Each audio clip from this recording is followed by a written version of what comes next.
देश के हजार छात्र और छात्राएं रुझान करते हैं दिल्ली विश्वविद्यालय की ओर एक बेहतर शिक्षा की तलाश में। लेकिन जो रामजस कॉलेज में हुआ इंसिडेंट, इन तरह के इंसिडेंट न केवल छात्राओं के मनोबल को गिराता बल्कि उनके माताओं पिताओं को भी एक चिंता में डाल देता है कि हमारे बच्चे बाहर पढ़ने जा रहे हैं, क्या वो सुरक्षित रहेंगे कि नहीं। नमस्कार, मेरा नाम है विजय और आप देख रहे हैं अनस्क्रिप्टेड जर्नलिज्म। देश के हजार छात्र और छात्राएं रुझान करते हैं दिल्ली विश्वविद्यालय की ओर एक बेहतर शिक्षा की तलाश में। लेकिन जो रामजस कॉलेज में हुआ इंसिडेंट, इन तरह के इंसिडेंट न केवल छात्राओं के मनोबल को गिराता बल्कि उनके माताओं पिताओं को भी एक चिंता में डाल देता है कि हमारे बच्चे बाहर पढ़ने जा रहे हैं, क्या वो सुरक्षित रहेंगे कि नहीं। अगर छात्र छात्राएं कॉलेज प्रीमाइसेस में इन तरह के सेक्सुअल हैरेसमेंट्स को फेस करेंगे हुए प्रोफेसर्स के द्वारा, तो उनकी सुरक्षा दिल्ली जैसे राज्यों में बाहर सड़कों पर क्या है, इसका अनुमान हम लगा सकते हैं। 2 दिसंबर को उस छात्राएं के साथ लिफ्ट में प्रोफेसर के द्वारा सेक्सुअल हैरेसमेंट किया जाता है। उस छात्र के कंप्लेंट के अनुसार 23 दिसंबर को जो छात्रा है वो रामजस कॉलेज के इंटरनल कमेटी में एक रिटन कंप्लेंट देती है। उसके बाद कॉलेज प्रशासन का ये कहना होता है कि जो भी मैक्सिमम पनिशमेंट होगा प्रोफेसर के खिलाफ हम लेंगे अगर वो इसमें दोषी पाया जाता है। मामला यही नहीं रुकता है, फिर दिल्ली विश्वविद्यालय के अलग अलग पॉलिटिकल पार्टी, चाहे वो राइट विंग की हो, लेफ्ट विंग की हो, सेंट्रल विंग की हो, वो सारे छात्र एक साथ मंच पर आते हैं और इसके खिलाफ विरोध प्रदर्शन करते हैं।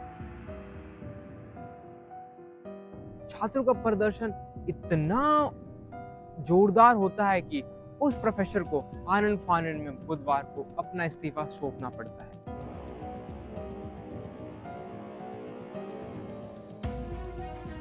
अगर हम उस प्रोफेसर की बात करें तो वर्ष 2021 में भी उस प्रोफेसर के ऊपर इसी तरह का बिल्कुल ठीक आरोप लगता है, लेकिन उस समय जो कॉलेज की जो इंटरनल कमेटी होती है वो ठीक से काम नहीं करती है। लेकिन इस बार का जो प्रदर्शन होता है, लेकिन जो इस बार की जो कंप्लेंट होती है, इसके बाद जो छात्रों का प्रदर्शन होता है इतना जोरदार प्रदर्शन होता है कि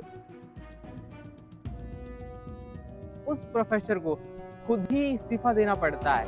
खैर, अगर हम दैनिक जागरण में छपे एक लेख के अनुसार समझें तो प्रिंसिपल जो वो प्रोफेसर है, उन प्रोफेसर ने अपने बचाव में ये कहा है कि जो छात्र ने आरोप लगाए ये आरोप जरा से गलत है और कॉलेज के ही कुछ अध्यापकों के द्वारा उस छात्राओं को उत्तेजना दी गई है और जो छात्र हैं उसके अटेंडेंस में शॉर्टेज, इंटरनल मार्क्स कम थे, इसीलिए छात्र इन तरह के आरोप मेरे ऊपर लगा रही है।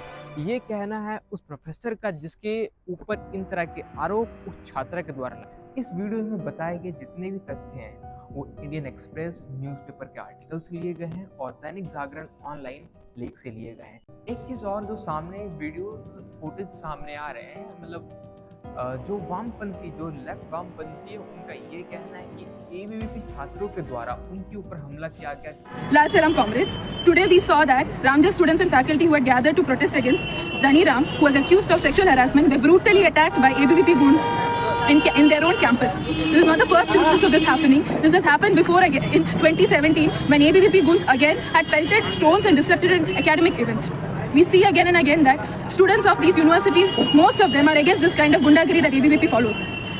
They are very few in number, but they are allowed to continue. They can continue this kind of behavior because they have backing from the state and the administration and BJP.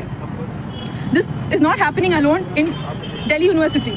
Several years ago, the same pattern has been seen in BHU campus. शांतिपूर्ण प्रदर्शन कर रहे थे, लेकिन जब हमने ABVP से बात करने की कोशिश करी तो उन्होंने इन तरह के इनकारों को साफ मना किया और उनका कहना है कि हमारी तरफ से कोई भी इस तरह की मारपीट की हरकतें नहीं कर रहे हैं।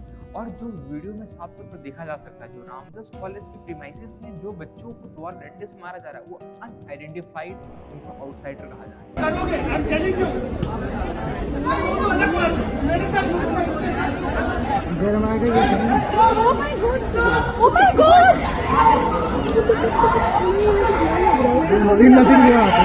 चलो I believe in there.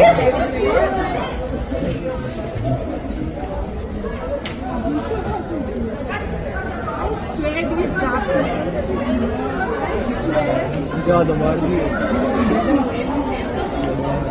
ये है है कि ये जो मामला है इसके ऊपर कॉलेज क्या कार्रवाई करता है।